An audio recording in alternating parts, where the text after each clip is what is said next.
আসসালামু আলাইকুম নমস্কাৰ মই হেনাই আপোনালোকক স্বাগতম জনাইছোঁ হেনা চেনেললৈ।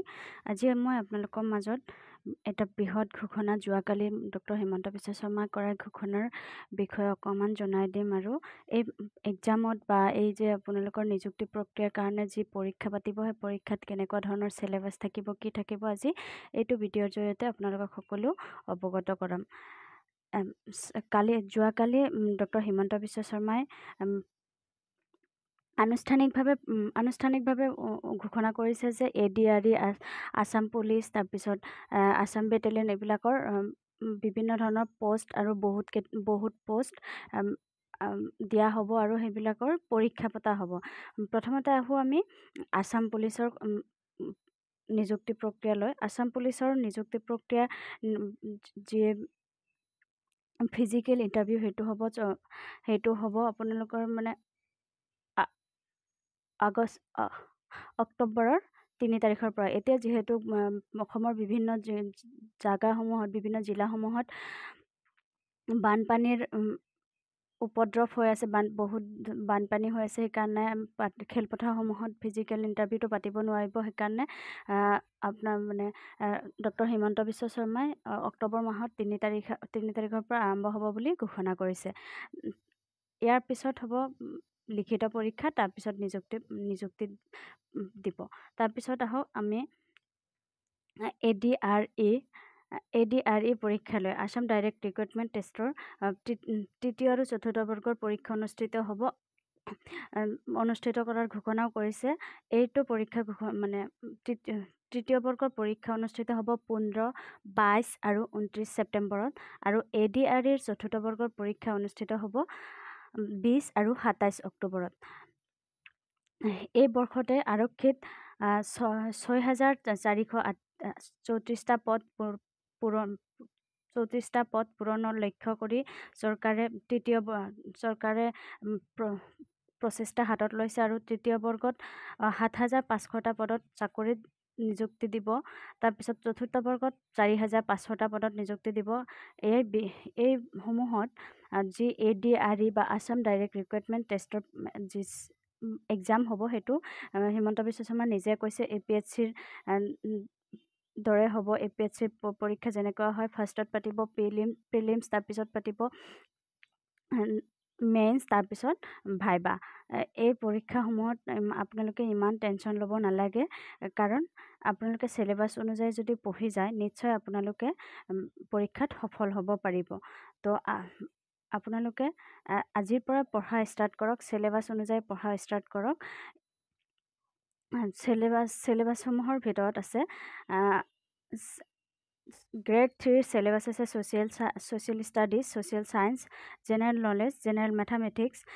ক্লাছ 10th ষ্টেণ্ডাৰ্ডত হ'ব mental ability and logical reasoning, মানে ৰিজনিং পেপাৰ হ'ব, ৰিজনিং কুৱেশ্যন কিছুমান হ'ব।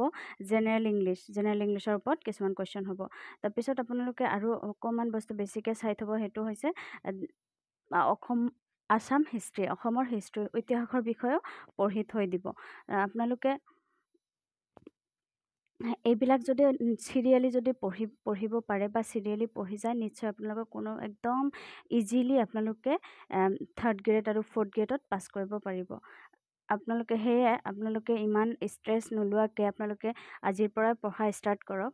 কাৰণ যিহেতু কুৱেশ্যনবিলাক এছএমিছত আহে, আপোনালোকে ছ'চিয়েল ছায়েন্সৰ যিবিলাক কিতাপ আছে, সেইবিলাক আপোনালোকে এতিয়াৰ পৰা পঢ়া ষ্টাৰ্ট কৰক। বা যিবিলাক আছে, জিকেৰ বুক আছে, সেইবিলাক আপোনালোকে পঢ়া ষ্টাৰ্ট কৰক। যিবিলাক মানে কিতাপত বিভিন্ন ধৰণৰ আসাম হিষ্ট্ৰীৰ কথা আছে, তো যেনেকুৱা অসম ইয়াৰ বুক, এইবিলাক কিতাপ আপোনালোকে পঢ়িব পাৰে। তাৰপিছত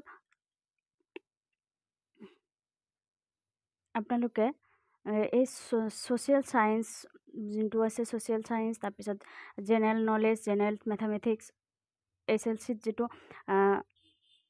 HSLC অৰ ৰিকুইভেলেণ্ট 28 তাৰিখে যোনটো হ'ব, সেইটোত কি লাগে? Social science, social studies, social science, general knowledge, general mathematics, class 10 ষ্টেণ্ডাৰ্ডত mental ability and logical reasoning general English. তাৰপিছত আকৌ bachelor degree and bachelors degree with computer certificate diploma. যোনে যোনে কম্পিউটাৰ চাৰ্টিফিকেটৰ ডিপ্ল'মা মানে দিছে কম্পিউটাৰ চাৰ্টিফিকেট, তাহাঁতৰ কাৰণে হ'ব social studies, social science, general knowledge, logical reasoning and quantitative aptitude, reading comprehension and language general mathematics class 10 ষ্টেণ্ডাৰ্ডত আৰু general ইংলিছৰ কিছুমান কুৱেশ্যন থাকিব। তো সেয়ে আপোনালোকে ইমান টেনশ্যন নোলোৱাকৈ আপোনালোকে ধুনীয়াকৈ এইবিলাক মানে যদি চিলেবাছ অনুযায়ী প্ৰথমৰ পৰা আৰম্ভ কৰে, ধৰক ছ'চিয়েল ছায়েন্সটো প্ৰথমে ক্লিয়াৰ কৰি ল'লে, তাৰপিছত জেনেৰেল নলেজ যিবিলাক আছে বা কাৰেণ্ট এফেয়াৰ্ছ যিবিলাক আছে সেইবিলাক মানে তাৰপিছত ছেকেণ্ড ষ্টেপত মানে যদি ক্লিয়াৰ কৰি লয়, তাৰপিছত আপোনালোকে অকণমান মেথামেটিক্স চালে বা জেনেৰেল ৰিজনিং কুৱেশ্যন কিছুমান চালে বা ইংলিছ চালে, এনেকৈ যদি আপোনালোকে চিৰিয়েলি যদি সজাই লয়, এতিয়া যদি ৰুটিনটো বনাই লয়, তেতিয়াহ'লে আপোনালোকে নিশ্চয় সফল হ'ব পাৰিব। তেতিয়াহ'লে আপোনালোকে কোনো টেনশ্যন নোহোৱাকৈয়ে আপোনালোকে AD/RD বা আছাম পুলিচত আপোনালোকে সফল হ'ব পাৰিব। বন্ধুসকল, আপোনালোকে এতিয়া দেৰি নকৰাকৈ আপোনালোকে আপোনালোকৰ প্ৰিপাৰেশ্যনটো আৰম্ভ কৰক। এতিয়া আৰু টেনশ্যন নাই যে কেতিয়া হ'ব, কি হ'ব বা কেনেকৈ হ'ব, এইবিলাক সকলো বস্তু যিহেতু এতিয়া আপডেট দিয়ে দিছে, তেতিয়াহ'লে আপোনালোকে সোনকালে পঢ়া ষ্টাৰ্ট কৰক। আৰু এতিয়া বাকী এটা বস্তুৱে বাকী আছে, সেইটো হৈছে কি আপোনালোকে পঢ়াটো যদি মানে পঢ়া পাতি কৰা নাই, তেতিয়াহ'লে পঢ়াটোহে বাকী আছে। তাৰপিছত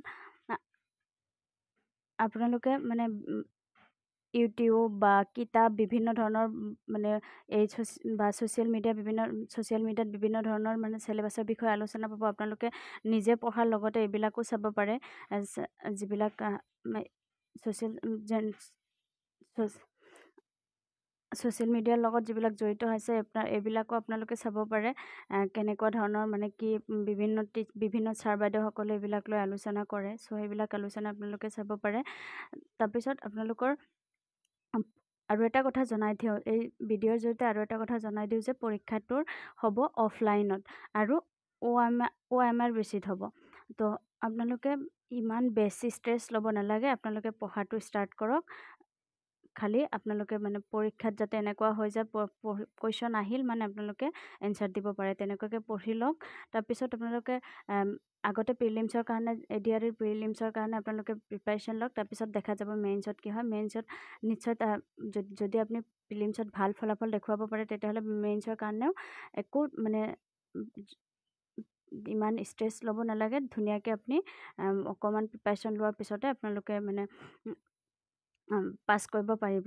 তো আপোনালোকে মানে বেছি টেনশ্যন নোলোৱাকৈ আপোনালোকে মানে চিৰিয়েলি চিলেবাছ ৱাইজ পঢ়ি যাওক আৰু আপোনালোকে পৰীক্ষাত অৱতীৰ্ণ হওক।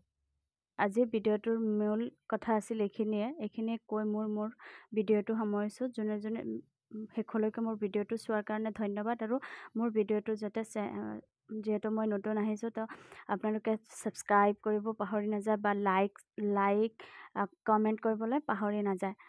জয় আই অসম, জয় হিন্দ।